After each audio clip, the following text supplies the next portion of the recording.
Snow drifted through the dark sky like falling ash as I crossed the state line. That night, the wipers thumped steady and slow, keeping rhythm with the sound of my own breathing. My name is Mara Whitfield. I am 34, and I work in compliance and corporate risk in Seattle. Before I continue this story, let me know what you are doing while listening to my story in the comments below. For me, I was driving home through a snowstorm, hands tight on the wheel, thinking I was on my way to Christmas dinner with my family. I had no idea that one text message waiting on my phone would change everything I believed about love, loyalty, and what it means to belong. The highway was nearly empty. The heater hummed hard, fighting the cold air that crept through the doors. My back seat was filled with wrapped gifts, the kind that looked expensive but meant something small. A leather journal for my sister Julia, a vintage cookbook for Mom, and for Dad, an antique compass I'd found at a small maritime shop downtown. The tag read, "To Dad for when you finally find your way back." I thought it was clever at the time. The pie on the passenger seat smelled of sugar and butter, still warm from the oven, pecan his favorite. For a moment, I imagined his face softening the way it used to when I was little. Back then, I still believed I could earn his approval. Before the divorce. Before everything turned into something to compare. 6:45 in the evening, I was late. I texted him before leaving the office just to be polite. "On my way. Roads are bad, but I'll be there soon. Don't start without me." I even added a snowflake emoji, a stupid attempt at warmth. That was always our pattern. I reached out. He stayed polite. As I turned onto Cedar Hill Road, the street where I'd grown up, I slowed down the tires, crunching over fresh snow. The old neighborhood looked like a Christmas card, golden windows glowing through the dark. The Whitfield house sat on the hill, trimmed with white lights, proud and perfect. For a moment, I smiled. Then my phone buzzed on the console. I looked down, expecting something simple like "drive safe" or "glad you're coming." The message was short, neat, and final. "It's fine, Mara. You don't need to come. It's just immediate family this year." I read it twice. The words didn't make sense at first, like a line from someone else's life. Immediate family. As if I wasn't his oldest child. As if divorce had erased my bloodline. My breath fogged the glass. I could almost hear him saying it out loud in that calm, managerial tone he used when firing someone he thought beneath him. My eyes lifted to the house. The dining room glowed like a stage set. The chandelier spread gold light across the long table. Crystal and silver caught the shimmer. Mom moved in and out of the frame, her posture sharp, perfect. Julia sat near Dad, laughing, her blonde hair curled soft, wearing that clotted cream sweater she always wore for photos. She leaned close to the man beside her, a face I knew too well from company files and online articles. Mark Reynolds, Julia's fiancé. Mark stood up to help her with her chair. He looked the part, pressed, shirt-tailored jacket, the kind of confidence that made men like my dad lean forward. Dad was smiling, chin-high eyes bright with pride, the same expression he'd never once turned toward me. The seat to his left, my old spot, was taken by Mark. That image stayed frozen behind the glass. My family arranged perfectly and me outside, headlights dimming against the snow. I sat there for a long time.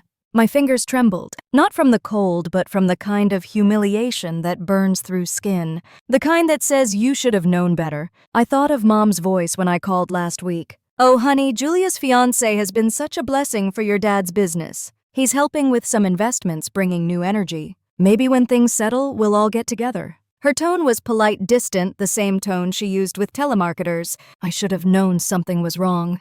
Dad's company, Whitfield Construction, had been bleeding money for years. I'd heard rumors of bad contracts, inflated budgets, the market turning, but he'd always blamed everyone else. The economy, his partners, even me. "Maybe if you joined the business instead of playing detective for a living, we'd be fine," he once said. He never understood what I did. Corporate risk analysis meant nothing to a man who measured worth by physical things. Buildings, trucks, land. He used to tell people Julia inherited his charm and I got the Ellis brain, which sounded like a compliment until you realized he meant it as a warning. My stomach tightened. I turned off the engine. Snowflakes melted against the windshield and refroze as tiny veins of ice. I picked up the phone again. There was nothing else from him. No apology. Just silence, then another buzz. A different name flashed on the screen, Lisa Chang, my colleague. "That file you flagged on Sterling West? You might be right. Numbers don't add up. Call me Monday." My chest went still. Sterling West. That was the investment group Mark Reynolds worked for. I had reviewed a report about them 2 months earlier, a flagged client connected to suspicious wire transfers. I remembered the hesitation when I'd looked up the name and saw the partner list, Mark Reynolds, Chief Operating Officer. I didn't file a formal claim because the connection was too thin. And because my dad had just posted a photo online, excited to welcome Sterling West as a new partner in growth. I stared at the screen. The phone light faded. Inside the house, Dad raised his glass. They toasted. Laughter carried faintly through the cold. My breath fogged again, then cleared, revealing my reflection in the glass. Pale, calm, detached. It hit me then they hadn't forgotten me. They had erased me. I felt the first sting of something sharp and clean behind my ribs. Not sadness, not anger, clarity. If Dad didn't want me at the table, fine. If he thought Mark was his salvation, fine. I would let them have their perfect dinner, their perfect illusion. But if Sterling West was what I suspected, if those reports weren't a coincidence, then the truth would come out. And when it did, I wouldn't need to say a word. I started the engine again. The headlights cut through the snow, illuminating the perfect white house one last time. Behind the glass, Julia leaned in close to Mark, whispering something that made him laugh. Dad looked proud, Mom looked pleased, and for the first time, I didn't feel small. As I pulled away, my hands were steady on the wheel. Somewhere between that house and the dark road ahead, the humiliation turned into something else, a quiet, precise kind of resolve, the kind that doesn't shout, the kind that waits. The road stretched ahead like a long ribbon of glass, slick with snow and streaked by the reflection of my headlights. My hands gripped the steering wheel tighter than I meant to. The house behind me faded into the white blur of distance, its warm lights shrinking until they disappeared completely. For the first few miles, I drove without music or thought, just the sound of tires grinding over packed snow and the faint rattle of something loose in the trunk. The words from my dad's text kept circling back, as if they were carved into the glass of my mind. It's just immediate family this year. My chest felt heavy, like something had settled there and refused to move. I could have pulled over, called him, demanded an explanation. But what would he say that I hadn't already heard in other forms for years? He would tell me not to make it emotional, not to embarrass myself. He would tell me to grow up. The more the miles passed, the clearer it became that he had meant it. He didn't want me there. Not because of space or tension, but because my absence made his image cleaner. A perfect family dinner for a man who built his reputation on appearances. Richard Ellis, the visionary who rose from a small-town carpenter to the head of Ellis Development Group. A man who spent decades convincing old money families that he belonged among them. And Julia, his golden child, was the living proof of his success. The thought of her laugh tonight, the way she tilted her head toward Mark, stung more than I wanted to admit. I used to protect her. When we were kids, I took the blame for the things she broke. I was the serious one, the quiet one, the one who understood when Mom said some girls were meant to shine and some to support. I never realized they meant it literally. The snow thickened, falling faster. I slowed down, blinkers flashing when I reached a turn that curved along the edge of the forest. My phone lit up again, this time with a missed call from Lisa. I hesitated, then pressed play on the voicemail. Her voice came through fuzzy but urgent. Mara, I dug deeper into that Sterling West report. There's overlap with Ellis Development. Looks like a shared bank intermediary in the Caymans. You might want to double-check those filings before the quarter closes. A gust of wind shook the car. I pulled into a rest stop and killed the engine, sitting in the sudden silence. My reflection in the dark window looked calm, but my pulse wasn't. Sterling West. The same company my dad was now calling a partner. The same man sitting at his table tonight. It wasn't just a coincidence. My instincts had been right months ago. I'd flagged inconsistencies in their quarterly submissions, transfers just below reporting thresholds. I'd mentioned it in a meeting, but no one wanted to touch it. Too many connections, too much money involved. I let it go back then, partly because I didn't want to admit how personal it felt. Now, sitting there with snow hissing against the roof, it didn't feel like a coincidence anymore. It felt like a pattern. I scrolled through my old emails until I found it. The flagged file still marked unresolved. The last update was dated October. Mark Reynolds listed as Chief Operating Officer, overseeing investment expansion across Pacific Northwest infrastructure. I remembered the glossy photos from the press release, him shaking hands with my dad, him promising growth and innovation. A small laugh slipped out, sharp and humorless. Growth and innovation. My dad had always fallen for the right buzzwords. He called it vision. I called it desperation. I leaned back in the seat, staring through the windshield. The snow kept falling heavy and steady, coating everything in white. Somewhere inside that house, Julia was probably opening gifts, her ring catching the light. My dad was probably toasting to new beginnings. And I was sitting in a frozen car at a highway rest stop, realizing I had just witnessed the start of their downfall. But I wasn't angry. Not anymore. What settled in me wasn't rage. It was a kind of quiet calculation. The same instinct that made me good at my job. When you see risk, you document it. When you see deceit, you collect proof. I opened my laptop, the screen glow filling the car. The Wi-Fi was weak, but I tethered to my phone, pulling up the system portal for client filings. The cursor blinked at me, steady and patient. I began typing a note to myself, a breadcrumb trail in case things turned ugly later. Potential conflict of interest between Sterling West and Ellis Development. Overlapping accounts. Cayman intermediary possible shell transfer. I stopped, then added personal connection to Mark Reynolds, confirmed. Proceed with caution. A memory flickered, something small but sharp. 2 months ago, Julia called me out of nowhere, giddy about her engagement. She mentioned Mark's new deal with Dad's company and asked if I'd heard of him. I told her I had, that I'd reviewed some of his company's reports. There had been a pause, the kind of silence that meant she was smiling on the other end. Mara, don't overthink it. Not everything's a red flag. The irony made my lips tighten. Not everything's a red flag. I should have known she wouldn't listen. None of them ever did. My phone buzzed again. Another message, this one from Mom. Short, polite, devastating in its simplicity. Sorry you couldn't make it, dear. We'll save you some pie. For a second, my throat burned. The same pie sitting cold beside me. I closed my eyes, then opened them again. The cold outside no longer bothered me. It grounded me. I put the car in gear and pulled back onto the road. The snow had eased, leaving behind a faint silver mist that clung to the trees. The road stretched ahead, dark but clear. The world felt smaller, quieter, like the air right before a storm. I drove without direction for a while, just letting the city lights reappear in the distance. Seattle was 2 hours away, but I didn't care about the time. I needed the hum of the engine, the motion, the sound of something steady when everything else was breaking apart. Somewhere along the drive, I remembered something Dad said when I was 15. I had won a regional debate competition, and he told me impressive. But words don't build empires, Mara. I thought it was just a lesson in practicality. Now, decades later, I understood. He never valued integrity. He valued optics.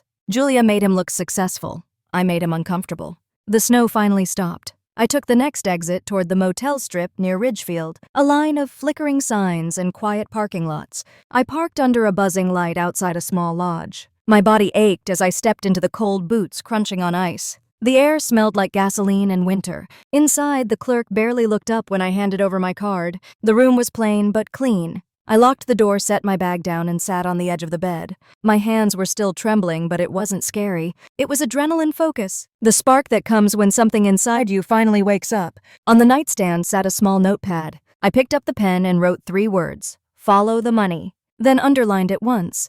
The heater hummed softly. Outside, trucks passed on the highway, their lights streaking across the wall for an instant before fading. I sat there, still in my coat, staring at the words. For years, I tried to prove my worth to my family by being the dutiful daughter, the forgiving one, the one who stayed silent. But silence had only ever protected them, not anymore. I closed the notebook, turned off the light, and lay back, eyes open in the dark. Tomorrow, I will start tracing every number, every contract, every name. And when the truth surfaced, it wouldn't just clear my name. It would undo everything my dad thought he had built. That was the last thought I had before sleep finally took me. Morning light seeped through the motel curtains, pale and thin, the kind that makes everything look colder than it is. I woke with my clothes still on and a stiffness in my neck that reminded me how little I had slept.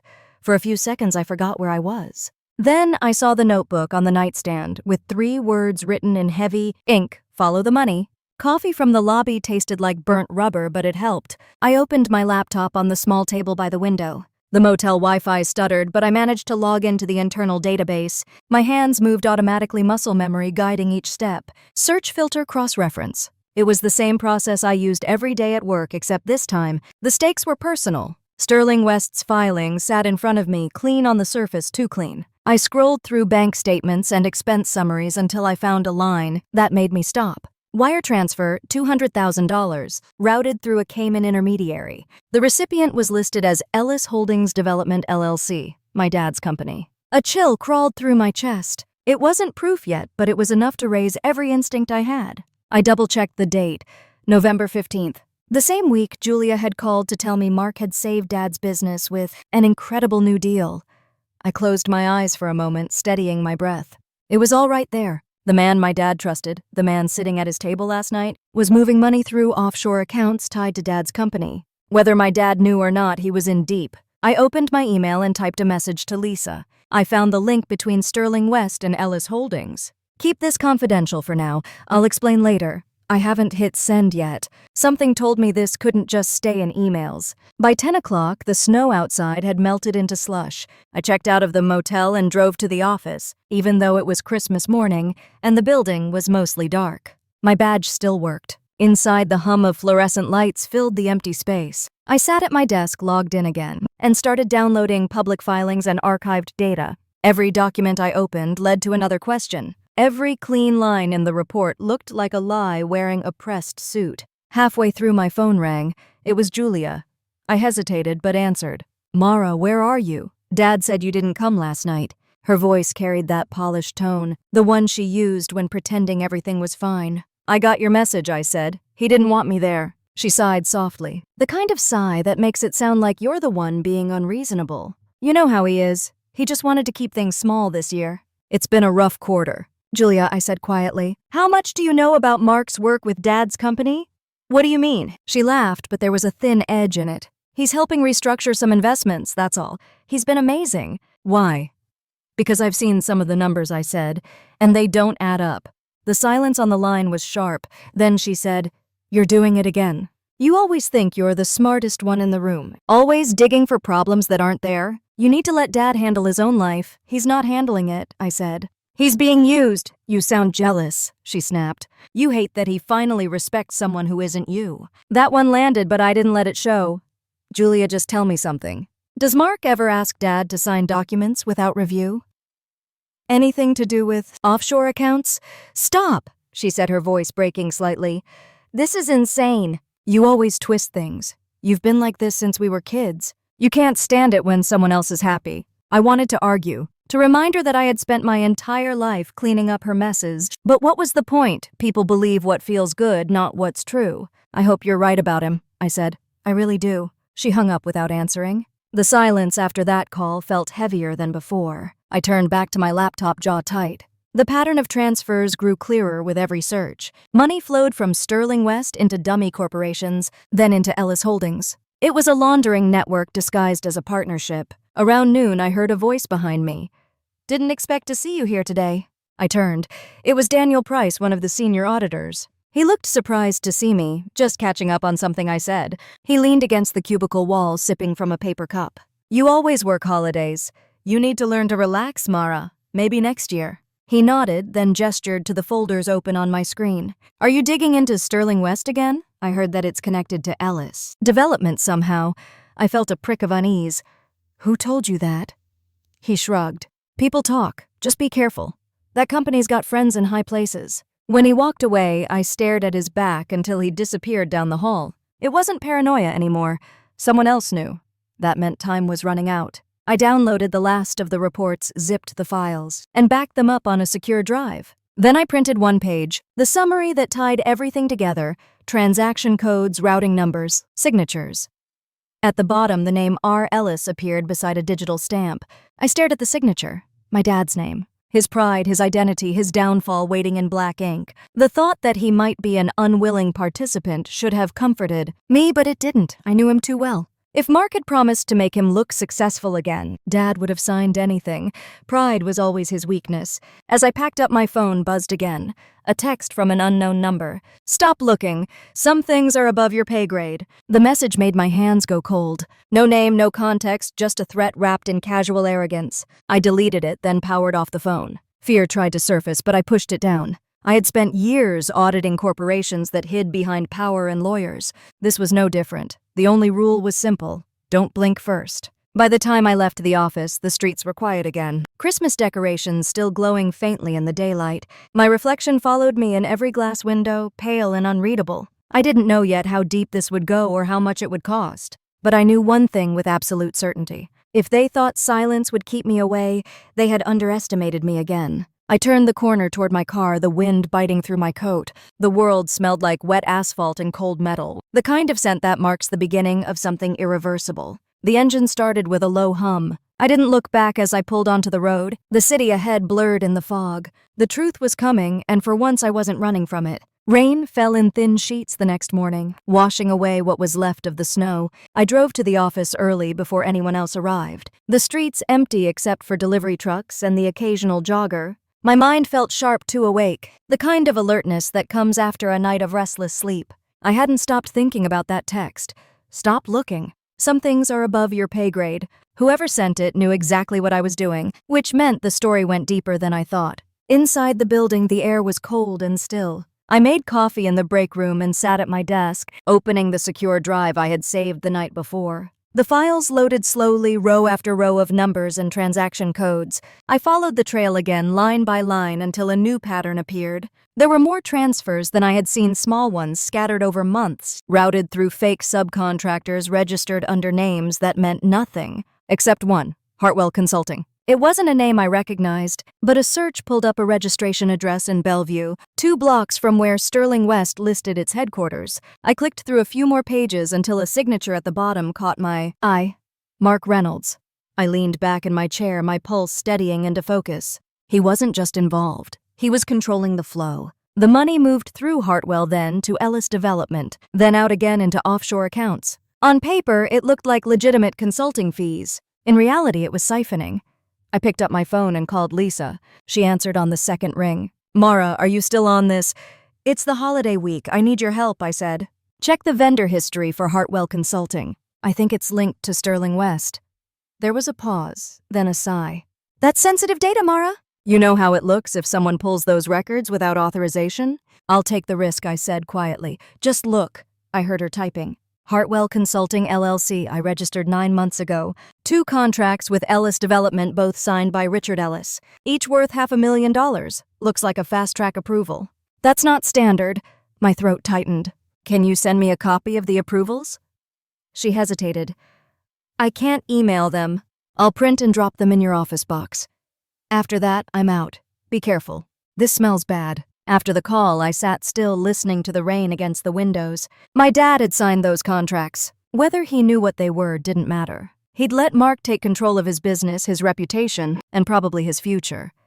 Around noon, I drove to Bellevue. The address for Hartwell Consulting led me to a sleek office building with tinted glass and a lobby that smelled like new carpet. I told the receptionist I had a meeting with Mark Reynolds. She smiled, checked her computer, and said, "Mr. Reynolds isn't in today. Would you like to leave a message?"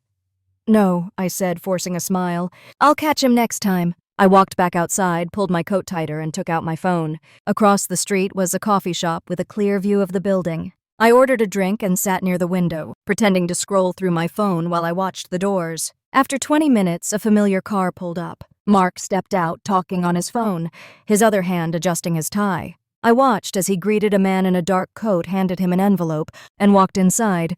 The exchange was quick practiced. Whatever he was doing, it wasn't innocent. I snapped a photo through the window, the image grainy but clear enough. Mark with the envelope, Hartwell's address in the background. Evidence, or at least a start. I left before they could notice me. Back in my car, I replayed everything in my mind, the pieces fitting together. My dad's failing business, the sudden rescue, the money trail, the offshore accounts, the threats. It was all connected, and if I didn't act soon, it would be too late. As I drove back to Seattle, I called Julia again. She didn't pick up, so I left a message. "Julia, I need to see you. It's important. It's about Mark." No answer came that day. Instead, around 6 that evening, my phone rang. It was my dad. I hadn't heard his voice since the night of the dinner. "Mara," he said, calm but cold. "I just got off the phone with Julia. She's upset." "What did you tell her about Mark?" I told her the truth, I said. "That he's moving money through your company." He laughed softly, the kind of laugh that cuts more than it comforts. "You always think you know everything. You don't understand how business works. Mark has connections that can pull us out of a bad position. You're making trouble out of jealousy. Dad, you're being played. You've signed documents tied to offshore accounts. Do you even know what's in them?" His tone hardened. "Watch yourself, Mara. You might be my daughter, but this is my company. Don't get involved in things beyond your reach." "Then read what you're signing," I said, my voice rising despite myself, "because when this blows up, they'll drag your name through the mud, and you'll deserve it for being blind." The line went silent. For a second, I thought he'd hung up. Then he said quietly, "You always were your grandmother's girl. Cold, self-righteous, never be loyal." The words hit harder than I expected. Then the call ended. I sat there gripping the phone, the anger slow and deep. He didn't see me as his daughter anymore, just a mirror reflecting what he didn't want to face. When I finally looked up, the city had gone dark. Lights shimmered off wet pavement, the streets humming with evening traffic. I took a long breath, steady and deliberate. They wanted silence. They wanted obedience. But I had spent my life giving both, and it had cost me everything. Now I was done being quiet. I turned the key, the engine rumbling to life, and pulled into the stream of cars heading toward downtown. The rain had stopped, but the clouds hung low and heavy, as if waiting for the storm to start again. That night I sat on my apartment floor, surrounded by printouts, my laptop glowing in the dim light. Pages of transactions, corporate filings, and email chains lay scattered across the rug. Every line pointed to the same truth. Mark was running a shell operation, and my dad had signed his company straight into it. The documents Lisa left in my office box confirmed it. 2 contracts each signed with Dad's name, both wired through Hartwell Consulting. I read them again, my fingers tracing the signatures. The ink was uneven, shakier than usual. Maybe he hadn't even read what he signed. Maybe he just wanted to believe someone could save him. But belief wasn't going to save him now. The clock on the wall read 9:30 when my phone buzzed. Julia's name flashed on the screen. For a second, I considered ignoring it, then answered. "What did you do?" she demanded. Her voice was tight, trembling.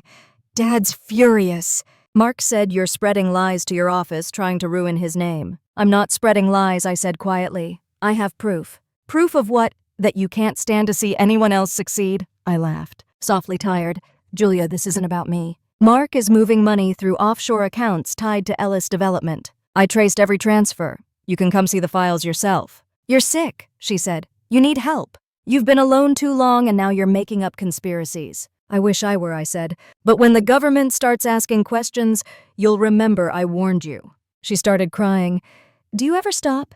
You've been jealous your whole life. Dad told me how hard it was to love you, how cold you were. Maybe he's right." Something in me went quiet. I didn't say another word. The line stayed open long enough for me to hear her sob, then she hung up. For a moment, I just sat there staring at the phone. The weight of it all pressed down hard. I wanted to feel anger, but what came instead was clarity. I couldn't save them anymore. They didn't want to save. I gathered the papers and slid them into a folder. I needed leverage, not emotion. The only way to make this right was to make it public. The next morning, I drove to the office early again. I scanned the contracts and uploaded them to a secure cloud folder, labeling everything in code. Then I reached out to an old contact, a journalist named Ben Hayes from the Seattle Chronicle. He'd covered financial fraud cases before and he owed me a favor. When he picked up, his voice sounded rough with sleep. "Mara, it's early." "What's going on? I have something you'll want to see," I said. "It's about Sterling West and Ellis Development. Fraud laundering offshore accounts. I can't give it all over the phone." He was silent for a beat. "You're sure?" "Yes. But it's messy, and it involves people with power." "I'll meet you," he said. "Send me a location." We met at a small diner outside the city, a quiet place where no one paid attention. I brought a flash drive with copies of everything. Ben sat across from me, his coffee untouched as he listened. "Your dad's name is on these," he said after a while. "If this goes public, it'll destroy him." "I know," I said. "But if I stay silent, it destroys me." He studied me for a moment, then nodded. "I'll start digging, but once this moves, you can't stop it." "Are you ready for that?" "I've been ready for years," I said. When I left the diner, the air smelled like rain and diesel. I stood by my car for a moment, watching the clouds roll in. There was no turning back now. By afternoon, the first signs of pushback appeared. A call from my department head asking if I had accessed confidential records without authorization. Someone had reported unusual activity under my login. My stomach tightened. "I was reviewing internal compliance discrepancies," I said carefully. He paused. "I'd advise you to stay off the system for a few days. There's talk of an audit." After the call, I sat still, heartbeat pounding in my throat. They were already covering their tracks. Someone knew what I had done. That evening, I got home to find an envelope slid under my door. No return address.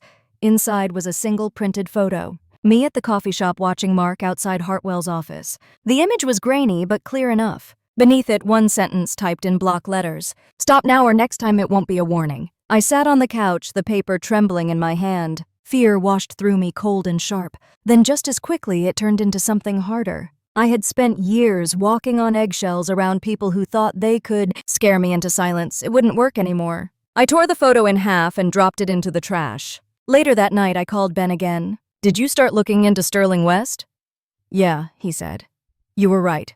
Their registered address doesn't match their reported operations. And there's more. The same offshore intermediary is tied to 2 political donations in your dad's district. This isn't just business, Mara. It's corruption." "I figured," I said. "Keep me updated."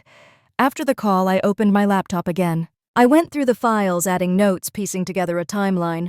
The longer I worked, the clearer it became that this wasn't just about my family. It was about a network of people who thought power could bury the truth. Outside, rain started again, tapping softly against the windows. I leaned back, exhaustion pulling at me, but beneath it was something steadier. The fear was gone.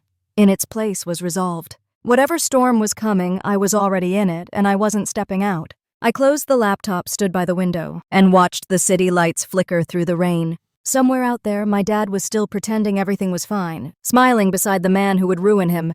Soon enough, that smile would fade. And when it did, I'd be the one holding the truth. 2 days passed before Ben called again. His voice was tense, the kind of tone people use when they know the truth but wish they didn't. "Mara, it's worse than I thought," he said. "Sterling West is just a cover. The offshore accounts connect straight to a holding company in the Bahamas, under Mark's management. He's been funneling your dad's assets there for months. Once it collapses, your dad will take the blame." I felt my stomach turn cold. "You're sure I traced every wire transfer? And one more thing, the anonymous investor backing Mark's fund uses your dad's initials. When this unravels, it'll look like your dad set up the whole thing." I leaned against the counter, eyes on the city lights outside my window. "He's too proud to believe me." "Then get to him before this goes public," Ben said. "After that, it's out of your hands." The call ended, but his words stayed. I spent the rest of the night staring at those same papers, reading each line until the numbers blurred. Then at dawn, I got in the car and drove. The house looked the same from the outside, white siding, green shutters, the porch light still flickering. It was strange how something could look so solid while everything inside it rotted. Dad opened the door before I could knock. His eyes were rimmed with exhaustion, his shirt unbuttoned at the collar, but his voice was sharp. "You shouldn't be here. I have to talk to you," I said. "Please." He hesitated, then stepped aside. I followed him into his study, the same room where he used to help me with math homework when I was a kid. Back then, he'd smell like coffee and cedar, and every problem felt solvable. Now the air smelled like whiskey and burnt ambition. "You've caused enough trouble already," he said without looking at me. "Julia's upset, Mark's furious, you're tearing this family apart." "I'm trying to save it," I said. "You're being used, Dad. Mark's stealing from you. I have documents that prove it." He turned slowly, his expression unreadable. "You've always hated him.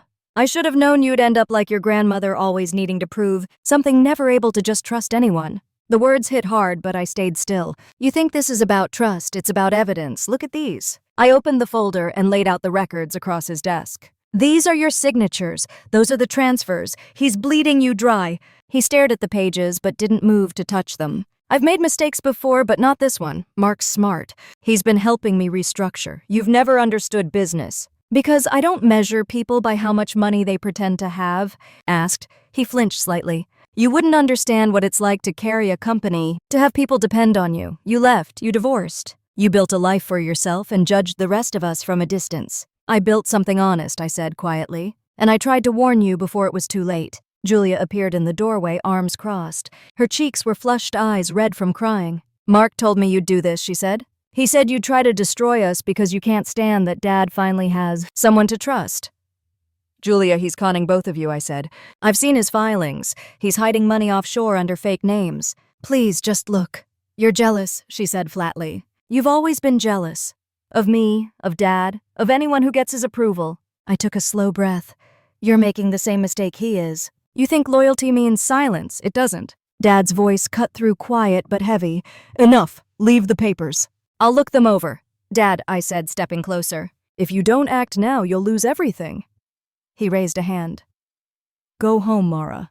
Before you say something you can't take back." There was no use pushing further. I left the folder on his desk and walked out. Julia's eyes followed me the whole way, full of contempt and something else, fear maybe, though she'd never admit it. Outside, the air was biting cold. I got in the car, hands trembling on the steering wheel.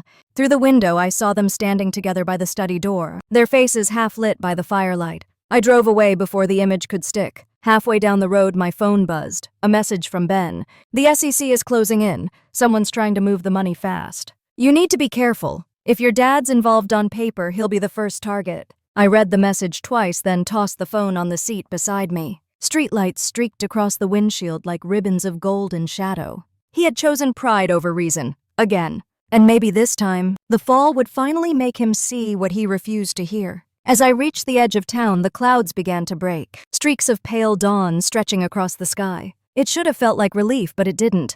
The only thing I could feel was the quiet certainty that something irreversible had begun. And this time, I wouldn't be there to stop it. The email from Ben hit just after sunrise. He wrote that a federal inquiry into Sterling West had been opened, that the first subpoenas went out overnight, and that a sealed filing mentioned an unnamed local construction company. My stomach tightened even though I had expected this. He said the Chronicle would publish a brief at noon, nothing sensational, just enough to mark the shift in the wind. He told me to stay off social media and to keep my phone charged. I showered, dressed, and made coffee I barely tasted. The city felt suspended like the moment before a summer storm. By 9, Lisa called from the office. Her voice was a whisper tighter than usual. She said compliance had received formal notice to preserve all records related to Sterling West and affiliated vendors. She added that a request had come in for Ellis Development's vendor approvals, the very contracts I had copied. She asked if I was all right. I said I was fine, that I wanted her to stay out of the middle. She said that would be impossible, and then she said to be careful. At 10, I drove to the ridge above the water and parked. The air had that metallic chill that sits behind the teeth. I watched a tug push a barge through a gray chop and felt strangely steady. I had done what I could. The rest was motion I could not control. My phone buzzed again, a number I did not recognize. I let it ring out. A minute later, a voicemail appeared. I pressed play. It was Julia. Her breath came fast. She said Dad had been served papers at the office and that he was furious. She said reporters were calling. She asked what I had done. She said this was my fault, and then she cried and said, "Please answer." I did not call back. Instead, I sent a text to Ben asking if the Chronicle piece had a timestamp.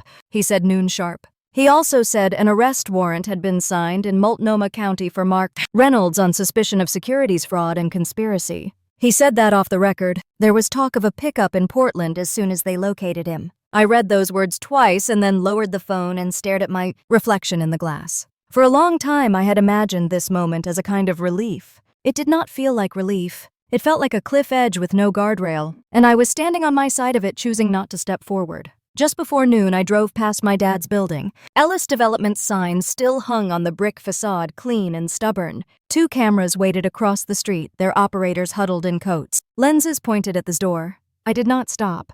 A block later, my phone rang again. It was Dad. I almost did not answer. Then I did. His voice was controlled in that way that meant effort. He said reporters were spreading lies.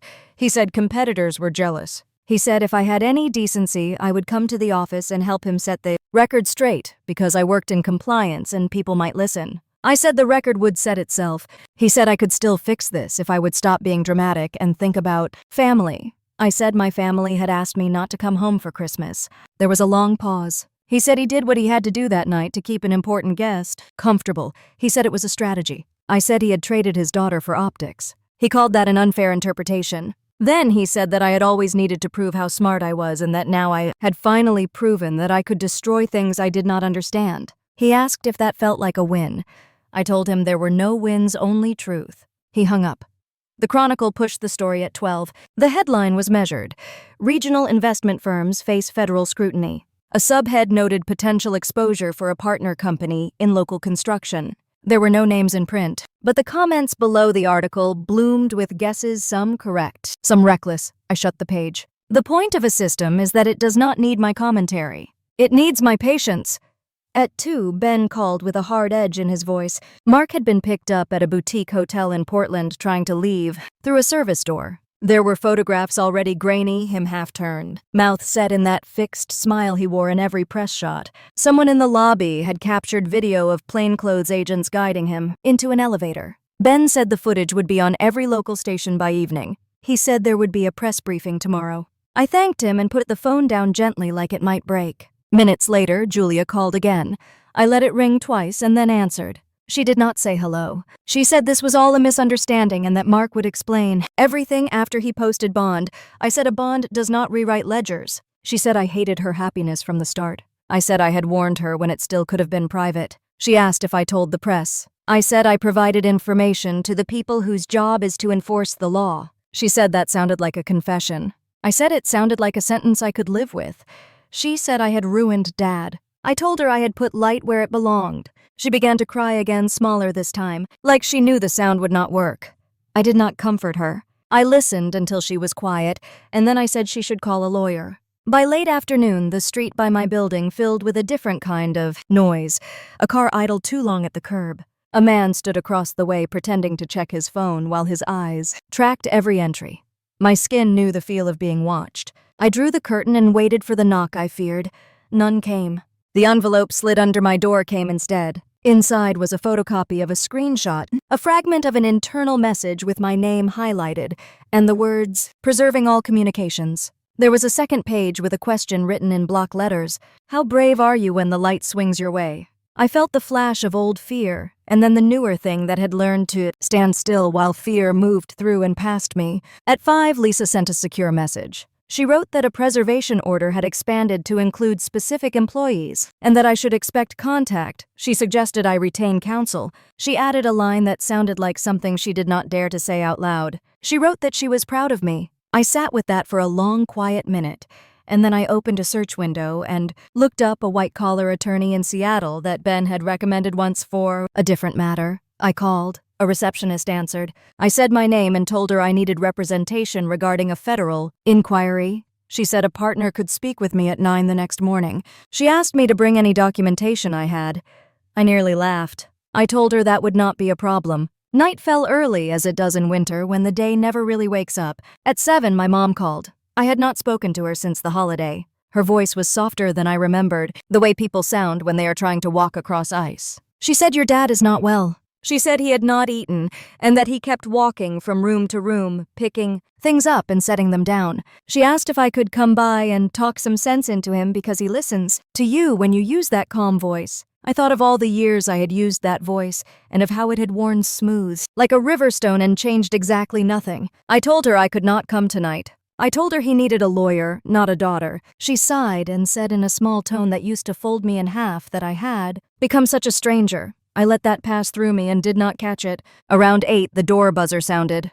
I froze. It rang again, and then my phone vibrated with a text from a number I had saved. Under Ben, he wrote that a courier was downstairs with hard copies of his findings, and that he did not want to send certain pages electronically. I buzzed the door and waited. The courier was a young woman with windburn on her cheeks. She handed me a thick envelope and left without a word. Inside were printouts highlighted and tabbed. At the very top, a corporate tree pulled in red lines traced the flow from Sterling West to Hartwell Consulting to Ellis Development to the offshore shell and back. There were email fragments that read like routine updates. There were invoices stamped approved.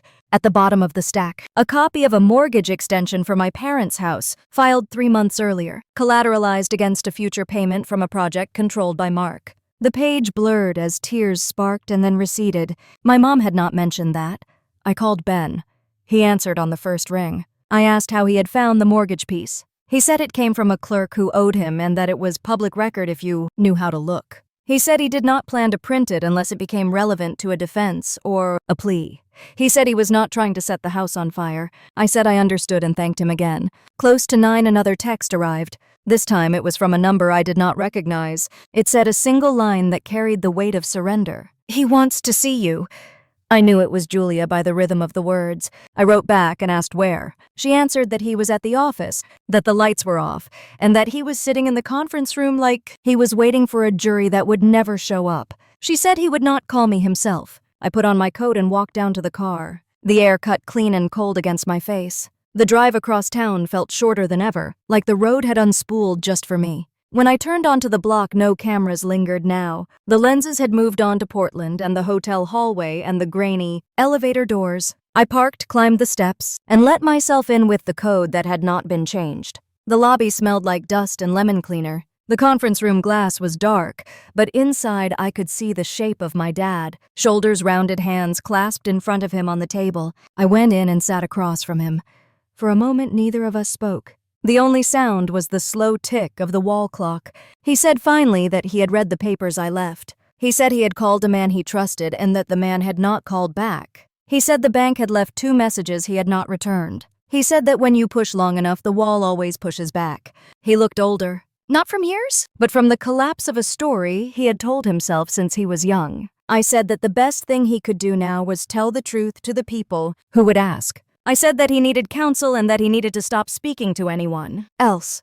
I said it without anger. He nodded slowly like he was listening to instructions in a fire drill. He asked me if I had spoken to the press. I said I had spoken to a reporter as a citizen who cares about the law. He closed his eyes for a second and then opened them again. He asked me how I knew he would not listen if I had tried sooner. I said I had tried sooner and he had not listened. He set his hands flat on the table. He said he had wanted so badly to be the man who saved his company that he had stopped being the man who could see a swindle. He said pride is a poor accountant. He said that if he had listened to me, things might have been different. He did not apologize, not then, it was too early for that. It was enough that he was still. We sat like that for a while. Two people whose blood did not guarantee understanding. Two people who had built their lives on opposite sides of a need. When I stood to leave, he asked if I would come back tomorrow after he met with a lawyer. I said I would if he wanted me there to listen, not to be blamed. He nodded once. He looked at the table as if it might answer him. Outside, the night had cleared. Stars pricked the black sky above the buildings. I drew a breath and let it out. My phone buzzed as I reached the car. Another message from Ben. He wrote that the booking photo had just posted, that Mark would be transported north after his first appearance, that more subpoenas would land at dawn. He wrote 3 words at the end. Brace for fallout. I slid the phone into my pocket and looked back at the dark windows of my dad's building. Somewhere inside, the last story he believed about himself was lowering its head. The storm had arrived. The only thing left now was to let it do its work. It was just after midnight when the phone buzzed again. I had been staring at the ceiling for hours, replaying my dad's face in that dim conference room, the way he had looked at me without accusation, just loss. The text was from Ben. They're moving fast. Ellis Development officially named in the affidavit. Brace yourself. I sat up, heart pounding. The world had started shifting beneath our feet, and there was no stopping it now. Outside, the rain was coming down hard, washing the streetlights into long streaks of gold. I turned on the TV, and there it was, the evening broadcast. A reporter stood in front of the Ellis building, microphone in hand, saying words like embezzlement fraud and family ties. They had pictures, too. My dad walked into the building, flanked by his lawyer. Julia, with her coat pulled tight, eyes red, refusing to answer questions. My last name echoed across the screen, like something I didn't recognize anymore. By morning, my inbox was full. Old colleagues, classmates, even distant cousins. Some wrote pity, others curiosity. A few had advice that came wrapped in judgment. I ignored them all. At 9, Ben called again. Your dad's legal team filed a motion to freeze remaining assets, he said. He's not being charged, not yet, but they're circling. What about Mark? He's already talking. Claims your dad authorized every transfer. He's painting himself as a loyal manager following orders. I felt a strange calm settle over me. Then it's time to show them what loyalty really looks like. By noon, I was sitting across from an agent in a small, windowless office downtown. She wore a gray suit and had the patient expression of someone who'd seen too many families like mine. She slid a recorder across the table. Ms. Ellis, can you walk us through how you obtained these documents? I explained. Everything. The night I saw the duplicate ledgers, the offshore accounts, the conversations with Ben. The warnings were ignored. She listened occasionally, jotting notes, occasionally glancing up when my voice trembled. Do you believe your dad knew about the transfers, she asked. I think he wanted to believe in someone else more than he wanted to believe in me, I said. And that's how Mark got in. She nodded, slowly closed her notebook, and said they would be in touch soon. Outside, the sky had cleared. The sun was too bright, like it had no right to be. I walked for blocks before I realized I was heading toward my dad's house. Old habit, maybe instinct. When I pulled up, Julia's car was already there. The curtains were drawn. I hesitated at the porch, then knocked. She opened the door, eyes hollow. He's not talking to anyone, she said. He hasn't eaten since last night. I'm not here to fight, I said. I just need to see him. She stepped aside. The house was quiet except for the faint hum of the refrigerator. I found him sitting in the living room, still in yesterday's clothes, papers spread across the coffee table. He didn't look up. They froze the accounts, he said softly. 40 years of work, gone in a day. I stood beside the armchair, unsure what to say. It's not gone, Dad. It's just coming into the light. He let out a short, bitter laugh. You think light fixes anything? It just shows how much dirt was there all along. He picked up one of the papers, an official notice, the government seal stamped across the top, and set it back down. I trusted him. I thought he saw me as a partner. Turns out I was just the old fool signing the checks. I knelt beside the chair. You weren't a fool. You just forgot that people who look perfect usually have the most to hide. He finally met my eyes, and for the first time in years, I saw something like understanding there. You did this, he said. Not with anger, with something closer to awe. You went to them. I did, I said quietly. Because you wouldn't listen. He nodded slowly, the corners of his mouth trembling. I suppose that's what I raised you to do. Stand your ground, even when it hurts. We sat in silence for a while. Julia watched us from the doorway, her face unreadable. Eventually, she turned and walked away. When I left, I didn't look back. There was nothing left to say. The air outside was cold and sharp, the kind that wakes you up and cuts clean through the fog. That afternoon, I got a call from the federal office. They wanted me to confirm a few final details for the record. As I spoke, I could hear my own voice steady and sure. The woman on the other end thanked me for my cooperation. She said this kind of bravery wasn't common. I hung up and stood by the window watching the city move. Cars, buses. People are all part of a rhythm that had gone on long before us and would continue long after. Then, as the sun dipped behind the skyline, my phone rang again. It was Ben. It's official, he said. Mark took a plea. He's naming everyone. Your dad's in the clear for criminal charges, but his company will fold. It's over. I closed my eyes, a mix of relief and grief washing through me. Over, I repeated. Are you okay? He asked. I thought about it for a moment. Not yet, I said.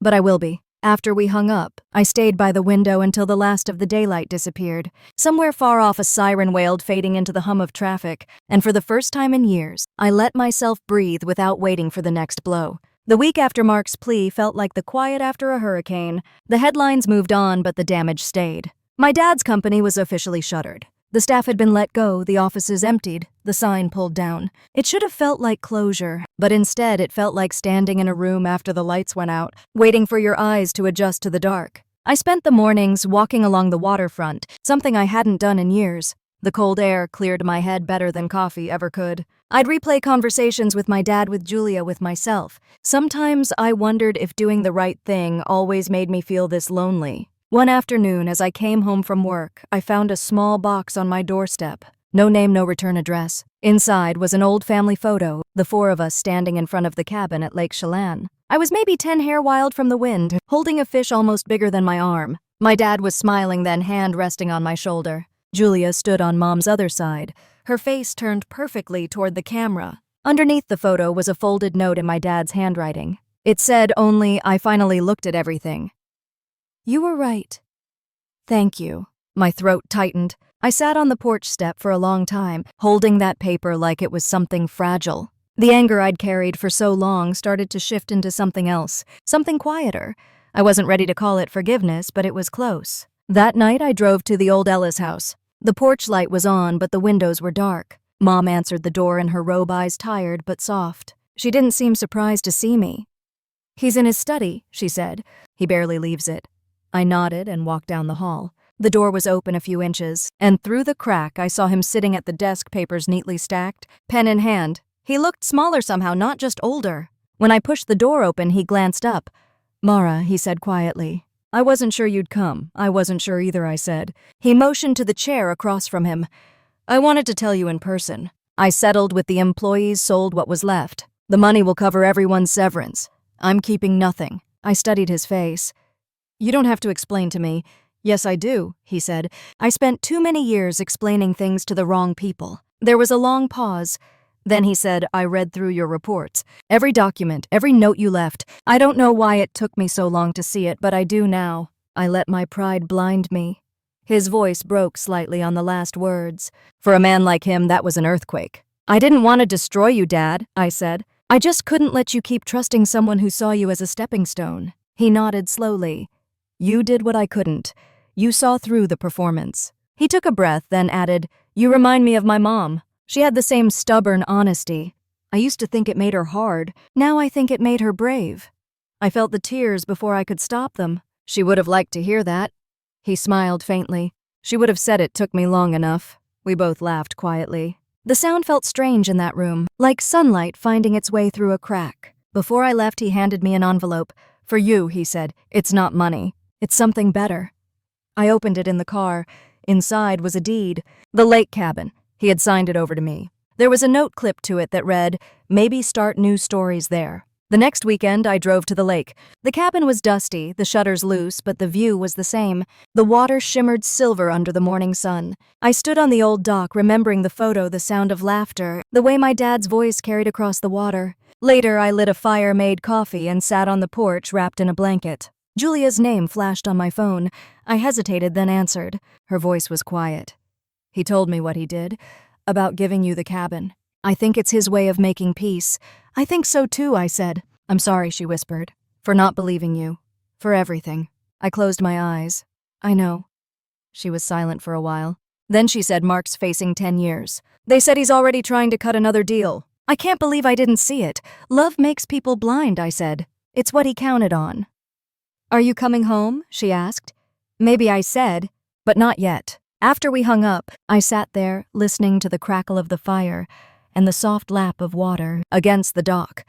The silence didn't feel empty anymore. It felt earned. As night fell, I stepped outside again. The sky was deep blue, the kind that comes just before full dark. Somewhere out there, the rest of my family was learning how to start over, piece by piece. And for the first time in a long time, I didn't feel like an outsider anymore. I felt like a survivor. The snow returned the following week, soft and steady, like the world had decided to start over in white. I stayed at the cabin longer than I planned.